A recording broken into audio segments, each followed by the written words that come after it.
Hello साथियों, मैं BL लूणा मेरे यूट्यूब चैनल स्टडी टाइम में आपका हार्दिक स्वागत करता हूं।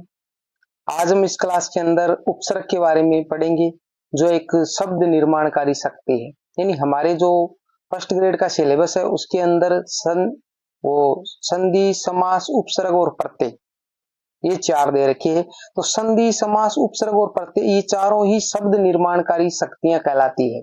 शब्द निर्माणकारी शक्तियां कहलाती है। क्यों कहलाती है? क्योंकि इनसे हम नए नए शब्दों का निर्माण कर सकते हैं। तो हमने संधि और समास को अच्छे से पढ़ लिया है। आज इस क्लास के अंदर उपसर्ग के बारे में देखेंगे कि उपसर्ग क्या है। ठीक है, तो अगर आप मेरे चैनल पर पहली बार विजिट कर रहे हो तो चैनल को सब्सक्राइब कर ले, बेल आइकन को ऑल पे प्रेस कर ले, ताकि जब भी मैं कोई नया वीडियो अपलोड करूं तो उसका नोटिफिकेशन आपको तुरंत मिल सके।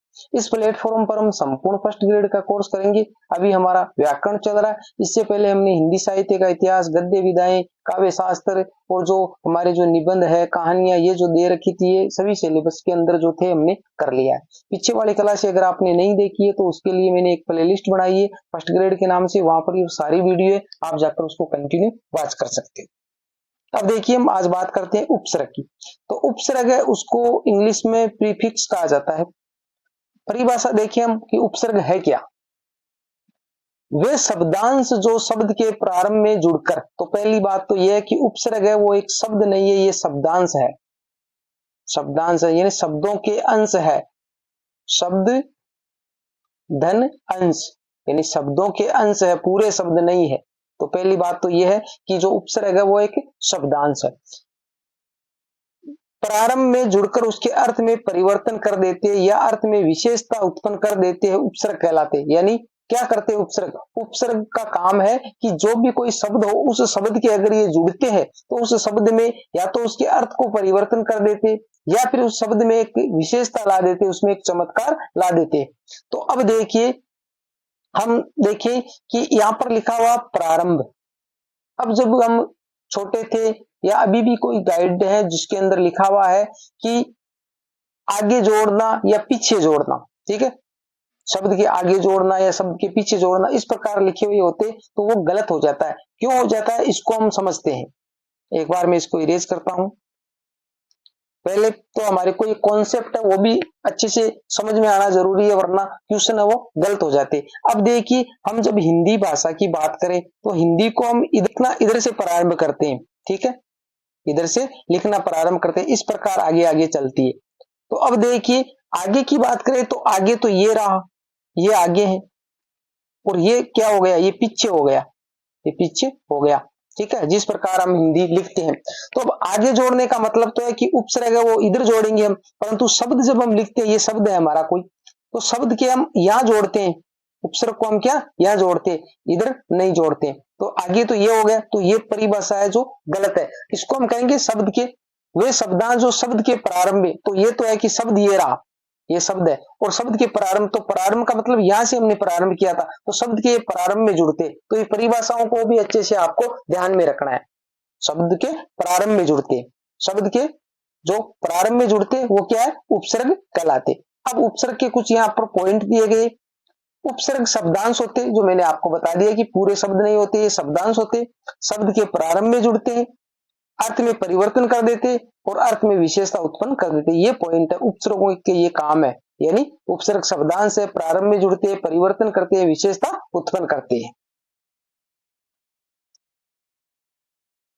अब जो विशेषता उत्पन्न करते हैं, प्रारंभ में जुड़ते हैं, किस प्रकार है देखिए, हमने यहाँ पर जैसे लिखा है, और हार सो शब्द है, ये हार क्या एक शब्द है। इस हार शब्द को हमने लिया और सभी जगह देखो हार शब्द है, सभी जगह हार शब्द है, हार शब्द है। अब हार के हमने पर उपसर्ग लगाया, उपसर्ग है वो हम अलग अलग देखेंगे कि कौन कौन से उपसर्ग हम काम में लेते हैं। हमारे जो सिलेबस है तो इसके अंदर जो उपसर्गों की बात करें तो इसमें हम संस्कृत के उपसर्ग है वो काम में लेते हैं, हिंदी के उपसर्ग है वो काम में लेते हैं, और दूसरी बात जो हमारी विदेशी भाषा है, उर्दू की बात करें तो विदेशी जो भाषा है उसके उपसर्ग हम काम में लेते हैं। तो ये तीन प्रकार के उपसर्ग है जो हमारे हिंदी में हम काम में लेते हैं। तो देखिए, पर यानी हार जो शब्द है उसके हमने पर उपसर्ग लगाया तो शब्द बन गया प्रहार, और प्रहार का मतलब होता है चोट करना, हम चोट करते हैं उसको प्रहार बोला जाता है। फिर यही हार शब्द है, शब्द एक ही है, उसके हमने आ लगाया तो आहार बन गया, आहार भोजन को कहा जाता है, भोजन को कहा जाता है। फिर हमने इसके सम उपसर्ग लगाया तो संहार शब्द बना। तो संहार का मतलब होता है किसी का जैसे नाश करते हैं तो वो नाश। वी उपसर्ग लगाया तो बना विहार। विहार का मतलब होता है जो मनोरंजन के हिसाब से हम घूमने के लिए जाते हैं तो उसको विहार बोला जाता है। परि उपसर्ग लगाया तो बना शब्द परिहार। तो परिहार का मतलब होता है किसी का हम अनादर करें या किसी का तिरस्कार करें या किसी का अपमान करें उसको परिहार का।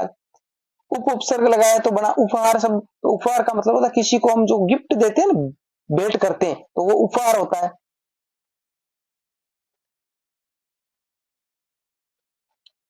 आगे हमने उत लगाया तो हार के उत लगाते शब्द बना उद्धार। उद्धार का मतलब होता है जो किसी के जैसे मुक्ति या मोक्ष हो गया। तो इस प्रकार शब्द एक ही था, हमारे सामने एक हार शब्द था और उसके हमने अलग अलग उपसर्ग लगाए और उपसर्ग लगाने से हमारे सामने अलग अलग शब्दों का निर्माण हुआ। और उपसर्ग क्या है? एक शब्द निर्माणकारी शक्ति है, क्योंकि अलग अलग शब्दों का इससे निर्माण होता है। तो आप समझ गए। दूसरी बात है कि शब्दों के अर्थ में परिवर्तन आ जाता है।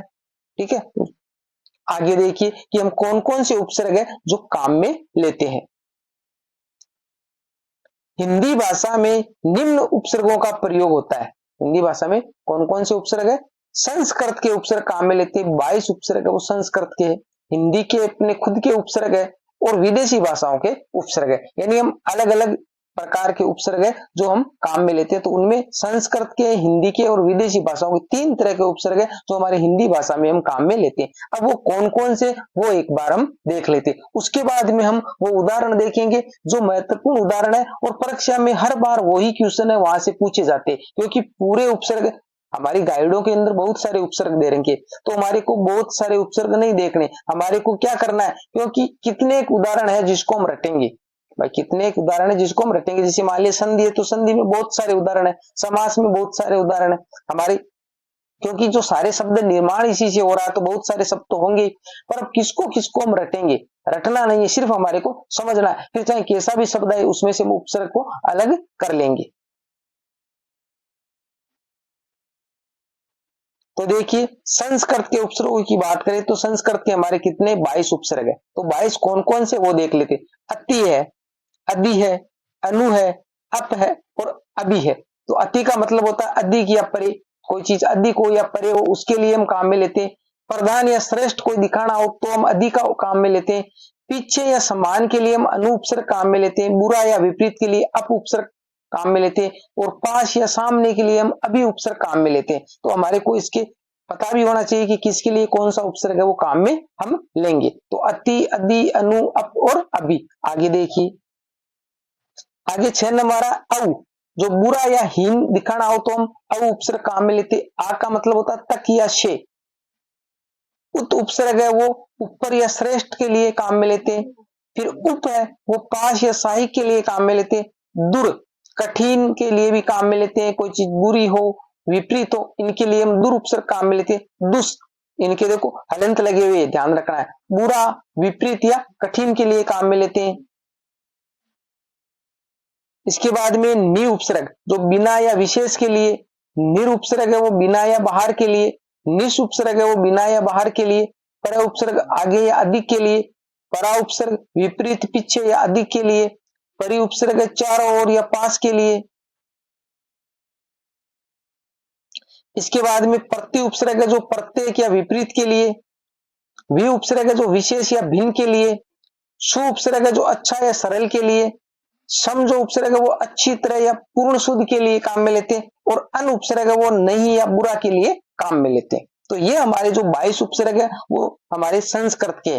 तो आपको इसको अच्छे से रटना है कि कौन कौन से उपसर्ग है जो हमारे संस्कृत के। इनमें से आपको हिंदी वाले एक उपसर्ग दे देगा और पूछेगा निम्न में से संस्कृत का उपसर्ग है या निम्न में से हिंदी का उपसर्ग है। तो ये हमारे को अच्छे से याद करने। 22 उपसर्ग है वो हमारे संस्कृत के जिनको हमने हिंदी में काम में लिया है। आगे देखो, आगे हमारे हिंदी के उपसर्ग है वो है ए और अन जो अभाव या निषेध के लिए काम में लेते हैं। क या कु जो बुराई या नीचता के लिए काम में लेते हैं। अध उपसर्ग है जो आधा के लिए काम में लेते हैं। औ या औ, औ ऐसा भी हो सकता है जैसे अवतार लिखते हैं ना, अवतार, इस प्रकार जो शब्द आया तो इसमें तार में हमने उपसर्ग लगाया। ठीक है, हीनता या अनादर के लिए काम में लेते हैं। नि उपसर्ग है जो निषेध या अभाव के लिए काम में लेते हैं। भर उपसर्ग है जो पूरा के लिए, जिस प्रकार हम कहते हैं भरपेट, भर पेट, तो पेट है वो पूरा भर गया, तो पूरा के लिए तो भर उपसर्ग हमने काम में लिया। ये जो उपसर्ग लगे हुए, आगे हमारा सु या स जो उत्तमता या सात के लिए उन उपसर्ग है जो एक कम, यानी हम कहते हैं 59, तो 60 में से एक कम है ये। तो इस प्रकार दो उपसर्ग कम या बुरा के लिए, बिन उपसर्ग अभाव या बिना के लिए। आगे देखिए, आगे हमारा विदेशी भाषा के उपसर्ग, जैसे कम तो अल्प या हीन के लिए, खुश उत्तमता के लिए, जिसमें खुश मिजाज तो खुश उपसर्ग हुआ। गेर गेर हाजिर, निषेध या रहित के लिए काम में लेती है। दर अंदर या में के लिए, ना का मतलब अभाव या हित के लिए। फिर जो ब उपसर्ग है वो अनुसार के लिए। बद उपसर्ग है जो हीनता के लिए, बर उपसर्ग है वो पर के लिए, बा उपसर्ग है जो से के लिए, बिला उपसर्ग है जो बिना के लिए, बे उपसर्ग है जो अभाव के लिए। फिर है ला उपसर्ग जो अभाव या बिना के लिए। फिर सर उपसर्ग है वो श्रेष्ठ के लिए, हम उपसर्ग है वो सात के लिए, और हर उपसर्ग है वो प्रत्येक के लिए। तो ये तो हमारे हो गए हमारे संस्कृत के उपसर्ग। संस्कृत के उपसर्ग हमने देख लिए, 22 उपसर्ग थे। फिर हमने हिंदी के खुद के जो उपसर्ग थे वो देख लिए। फिर हमने जो विदेशी भाषा थे उसके उपसर्ग थे वो हमने देख लिए। तो ये तो हो गए हमारे जो हिंदी में हम काम में लेते वो उपसर्ग। अब इसके बाद में इनमें से जो क्वेश्चन एग्जाम में हमारे को किस प्रकार के पूछे जाते, जो शब्द देखकर पूछे जाते कि निम्न में से कौन सा उपसर्ग है, या निम्न में से कितने उपसर्ग है, या एक से अधिक उपसर्ग है, इस प्रकार के क्वेश्चन है जो एग्जाम में अक्सर पूछे जाते। तो वो उदाहरण हम देखेंगे, और 60-65 के लगभग वो उदाहरण है, 60-65 के लगभग उदाहरण है। और वो उदाहरण ऐसे है जो हर बार एग्जाम में पूछे जाते और बार बार पूछे जाने की संभावना है। हम वही उदाहरण देखेंगे, पूरे है तो पूरे उपसर्ग वो नहीं देखेंगे। तो अगली क्लास के अंदर हम वो सारे उदाहरण देखेंगे और उनमें से किस प्रकार हम वो उपसर्ग वो छांट सकते हैं, उनमें से उपसर्ग को अलग कैसे कर सकते हैं, किस प्रकार हम पहचाने कि इसके अंदर कौन सा उपसर्ग है, तो वो हम अगली क्लास के अंदर देखेंगे। उम्मीद करता हूं ये क्लास आपको अच्छी लगी होगी। अगर अच्छी लगी है तो इसको लाइक करें, अपने दोस्तों के साथ में भी शेयर करें। मिलते हैं अगली वीडियो में, तब तक के लिए जय भीम जय भारत।